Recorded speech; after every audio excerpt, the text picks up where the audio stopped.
देख रहे हैं नेटवर्क 33 राजकुमार के साथ। तो चलिए पढ़ते हैं आज की कहानी की ओर। दोस्तों, उत्तर प्रदेश का एक ऐसा रेलवे स्टेशन जिसका नाम तो मुझे याद नहीं है, लेकिन कहते हैं कि ये स्टेशन कयामत का दूसरा नाम है। खौफ की एक एक याद इस स्टेशन से जुड़ी हुई है।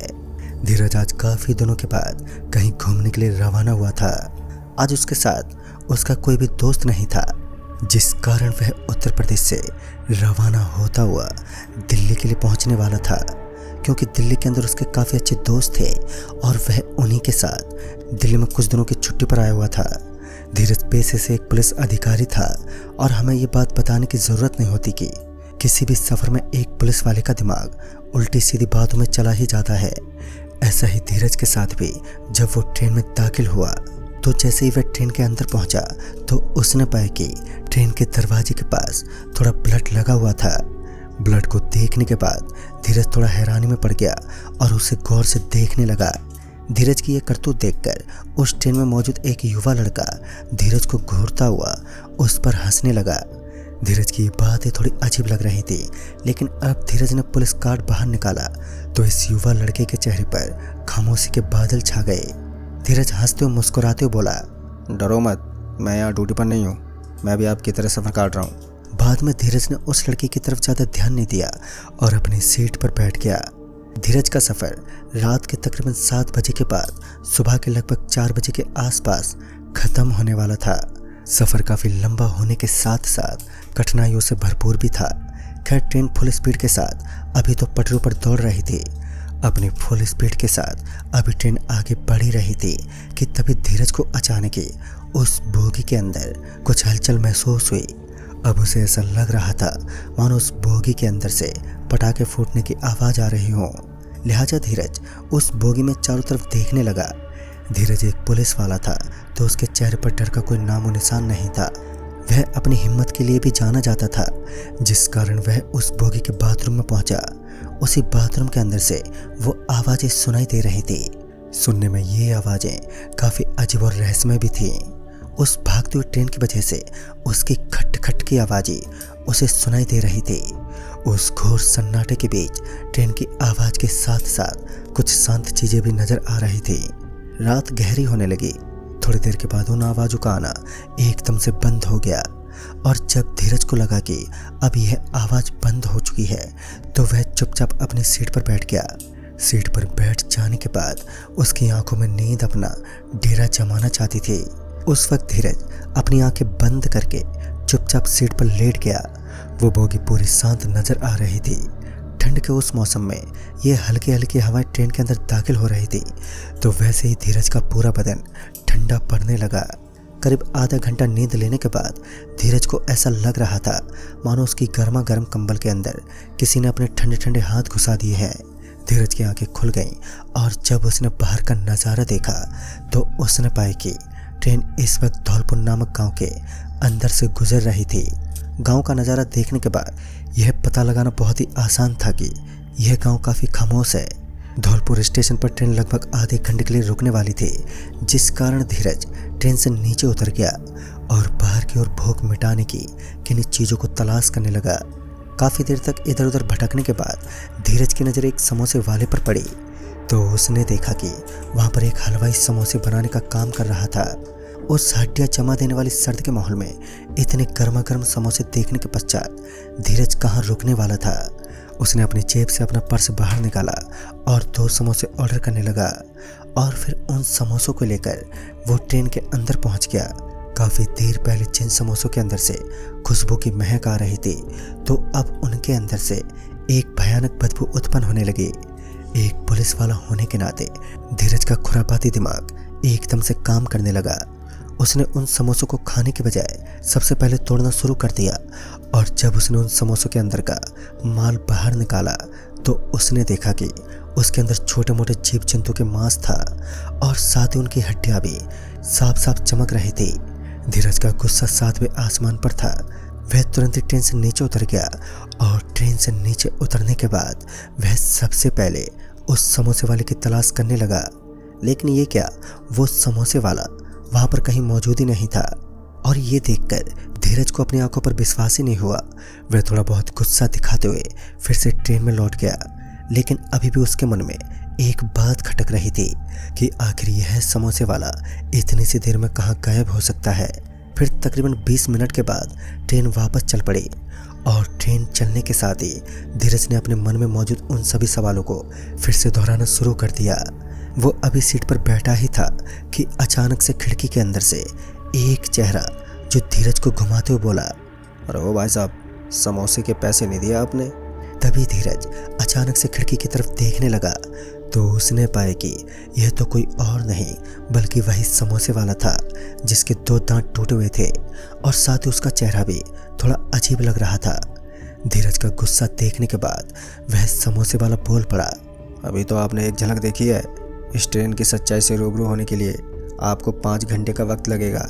और इतना बोलने के बाद वह आदमी वहां से गायब हो गया। धीरज को नहीं पता, कहीं ना कहीं अब धीरज को भी यह एहसास तो हो ही चुका था कि इस ट्रेन के अंदर कुछ तो ऐसा है जो धीरज की नज़रों से छुपा हुआ है। धीरज बार बार उसे जानने की कोशिश करता, लेकिन हर बार वो असफल ही रहा। बाद में धीरे धीरे धीरज ने उस चीज़ पर ध्यान देना छोड़ दिया और फिर अपनी सीट पर बैठकर गहरी नींद का मजा लेने लगा। मगर उसकी ये नींद आज हराम होने वाली थी। दोस्तों, वो कहते हैं ना, खामोशी के तूफान पहले के संकेत होते हैं, और ऐसा ही कुछ इस बोगी के साथ भी होने वाला था। कुछ देर पहले जो बोगी एकदम खामोश नजर आ रही थी, अचानक उस बोगी के अंदर से लोगों की आवाज़ें सुनाई देने लगी। और इन आवाज़ों को सुनने के बाद जब धीरज की आंख खुली तो उसने देखा कि उस बोगी के अंदर काफ़ी सारे यात्री सफ़र कर रहे थे। जो बोगी 1 घंटे पहले वीरान थी, अब वह यात्रियों से खचाखच भरी हुई थी। धीरज को अपनी आंखों पर यकीन नहीं हुआ। वो अपनी सीट से उठता हुआ वो एक यात्री के पास पहुंचा और उसका हाथ पकड़ते हुए बोला, अरे भाई साहब, कुछ देर पहले तो ये बोगी पूरी तरीके से खामोश थी और इतनी सी देर में आप इस बोगी के अंदर कहाँ से टपक गए। धीरज की बातें सुनने के बाद वह आदमी थोड़ा गुस्से से उसकी तरफ देखते हुए बोला, अबे पागल है क्या, ट्रेन जब से इस रोड पर सफ़र कर रही है, मैं इस ट्रेन के अंदर मौजूद हूँ। धीरज इन बातों को कहाँ मानने वाला था। उस आदमी का गुस्सा देखकर वो कुछ पल के लिए शांत हुआ और अपनी सीट के ऊपर बैठकर यही तलाश करने लगा कि अब जो कुछ भी इस ट्रेन के अंदर घटता जा रहा है, क्या वह कोई हकीकत है या फिर कोई झूठ। काफ़ी समय बीत चुका था और धीरज अभी भी ट्रेन के दरवाजे वाली सीट के पास ही बैठा हुआ था, लेकिन अब तक उनमें से किसी भी इंसान के द्वारा कोई भी हलचल नहीं थी। जब धीरज को भी एक बार फिर नींद परेशान करने लगी तो उसी वक्त ट्रेन का टीटी बोगी में पहुंच गया। और जब टीटी उस बोगी के अंदर पहुंचा तो उसने देखा कि धीरज एक अकेला ही ऐसा शख्स था जो उस पूरी बोगी के अंदर बैठा हुआ था। बाकी की पूरी बोगी पूरी तरह से खामोश थी। और इस बार धीरज समझ चुका था कि इस ट्रेन के अंदर कोई असामान्य ताकत की मौजूदगी है, क्योंकि जब उसने अपनी आंखें खोली तो उसके सामने उस ट्रेन का टीटी खड़ा था। हालांकि धीरज के चेहरे पर खौफ का कोई भी नामो निशान नहीं था, और यह पुलिस वाले की निशानी होती है कि वह इतनी जल्दी खौफ में नहीं पड़ता। और इस बार तो धीरज भी एकदम से चौंक उठा, और अब की बार से उसे यकीन भी हो चुका था कि इस ट्रेन के अंदर कोई चोरों की पलटन नहीं बल्कि बुरी आत्माओं का एक दल मौजूद है, और एक ऐसा दल जो इस ट्रेन में सफ़र करने वाले लोगों को परेशान करता होगा। और इतना सोचने के बाद जब धीरज ने ये सब बातें उसी ट्रेन के टीटी को बताई तो वो टीटी बोल पड़ा, मैंने तो पहले भी इस ट्रेन में सफ़र करने वाले लोगों को बताया था, अगर आप इस ट्रेन में सफ़र कर रहे हैं तो कृपया संभल कर कीजिए, वरना आपका खात्मा कभी भी हो सकता है। उसके बाद ट्रेन का वो टीटी तुरंत ही वहाँ से निकल गया। उस इलाके की झलक देखकर धीरज तो वैसे ही डर चुका था। फिर वहाँ से निकलते वक्त ट्रेन का वो टीटी बोल पड़ा, अगर आपको आपत्ति ना हो तो आप मेरे पीछे पीछे आ सकते हैं। फिर क्या था, धीरज चुपचाप उसी टीटी के पीछे पीछे चल पड़ा। ट्रेन का वो टीटी एक दूसरी बोगी में पहुंचा, और जब वो उस बोगी के अंदर दाखिल हुआ तो उसने देखा कि उसके अंदर मांस के बड़े बड़े टुकड़े गिरे हुए थे और साथ ही कुछ हड्डियां भी नीचे बिखरी हुई थी। धीरज को उस समय उस टीटी पर शक होने लगा। उसने तुरंत उस ट्रेन के टीटी का कॉलर पकड़ लिया, और जब वो टीटी धीरज की तरफ पलटा तो मानो धीरज की सांसें एकदम से उखड़ने लगी। दरअसल धीरज ने देखा कि टीटी के चेहरे पर मांस ही नहीं था, उसके चेहरे पर सिर्फ और सिर्फ हड्डियां ही नजर आ रही थी। और इतना खौफनाक दृश्य देखने के बाद धीरज पीछे मुड़ने लगा, लेकिन जब तक वो पीछे पलटा तब तक उस आदमी ने धीरज का हाथ पकड़ लिया और उसे अपनी तरफ खींचने लगा। उस आदमी के हाथों की ताकत इस कदर बढ़ चुकी थी कि धीरज अपनी पूरी ताकत लगाने के बावजूद भी अपना हाथ छुड़वा नहीं पाया। तभी वो टीटी उसे एक बोगी के छोटे से हिस्से में लेकर गया जिसमें पहले से 3-4 लाशें पड़ी हुई थी, और उन लाशों की दशा देखने के बाद तो धीरज को भय का एक नज़ारा देखने को मिल रहा था। उसे ऐसा लग रहा था कि आने वाला समय उसके लिए क़यामत की एक आंधी लाने वाला है। नज़ारा भले ही डरावना हो, लेकिन हिम्मत हारना भी एक पुलिस ऑफिसर के लिए कभी अच्छी बात नहीं थी, जिस कारण धीरज इतनी जल्दी हिम्मत कहाँ हारने वाला था। वह उस बोगी से निकलने की फिराक में ही था और फिर उसे अपने सामने की तरफ उस बोगी का दरवाज़ा नजर आया जो उस ट्रेन से नीचे उतरने के लिए बनाया गया था। लेकिन धीरज इस बात से भी सहमत था कि अगर उसने ट्रेन से नीचे कूदने की हिमाकत की तो उसकी हड्डी पसलियाँ टूटना भी एक आम बात होगी। खैर अगर वो ट्रेन के अंदर भी रुका तो भी उसका बचना मुश्किल था। उसे नहीं पता कि अब क्या होने वाला था, और तभी उसे अपने सर पर एक जोर की चोट महसूस हुई। दरअसल किसी ने भारी लकड़ी के साथ उसके सर पर मारा और उसकी आंखों के सामने अंधेरा छाने लगा और वह तुरंत ही बेहोश होकर बोगी में ही गिर पड़ा। और जब तक उसे होश आया तो उसने पाया कि अभी भी वह उसी बोगी में पड़ा हुआ था, लेकिन इस बार उसकी आंखों के सामने एक ऐसा मंजर था जिसके बारे में उसने कभी सोचा तक नहीं था। दरअसल उसके सामने एक बड़ा सा दूसरी दुनिया का दरवाजा बना हुआ था। उस दरवाजे के अंदर से चिंगारियां उड़ती हुई दिखाई दे रही थी। आग से फरफुलित इन लपटों को देखने के बाद उसे ये साफ साफ पता चल रहा था कि यही दरवाजा उसकी मौत का कारण बनेगा। आग से उड़ती उन लपटों के कारण धीरज पीछे पलटने लगा, लेकिन जब उसने एक बार पीछे पलटकर देखा तो उसने पाया कि अब उस बोगी के सारे दरवाजे एकदम से बंद हो चुके थे। उस बोगी में चूचाहट तक की आवाजें नहीं थी, एकदम सन्नाटा था। और अब धीरज के चारों तरफ ना ही कोई मांस था और ना ही बिखरी हुई वो हड्डियां, सिर्फ चारों तरफ एकदम खामोशी थी। फिर धीरज की नज़र उसे अपने हाथ पर मौजूद घड़ी पर पड़ी तो उसने देखा कि सुबह के 2 बज रहे थे और इसका मतलब बहुत ही जल्दी उसका स्टेशन भी आने वाला था। स्टेशन कब आएगा ये तो धीरज नहीं जानता था, लेकिन उसे जल्द से जल्द इस भयानक बोगी से बाहर निकलना था, वरना आज उसकी जीवन लीला यहीं पर समाप्त होने वाली थी। उस वक्त धीरज वहाँ पर मौजूद हर एक चीज़ को नोट कर रहा था, क्या पता कब वहाँ से भागने का रास्ता ही मिल जाए। और इतने में ही धीरज को उस बोगी का नंबर नज़र आया। देखने पर पता चला कि बोगी का नंबर 23 था। ये सही समय था। ट्रेन की रफ्तार भी बहुत धीमी हो चुकी थी और सही समय देखते ही धीरज हड़बड़ाते हुए अपनी जगह से उठ खड़ा हुआ और उस बोगी के अंदर से दिख रही एक चीर की ओर वो देखने लगा, क्योंकि उस चीर के अंदर से एक हल्की हल्की रोशनी बोगी में प्रवेश कर रही थी। और अब तो धीरज को पूरा यकीन हो चुका था कि यहाँ से निकलने का एक वही रास्ता था। वो तुरंत ही भागा और जब उस बोगी के अंदर से दिख रही उस चमकदार चीर के करीब पहुंचा तो उसने पाया कि उस दरवाजे से बाहर निकलने का वही इकलौता रास्ता है।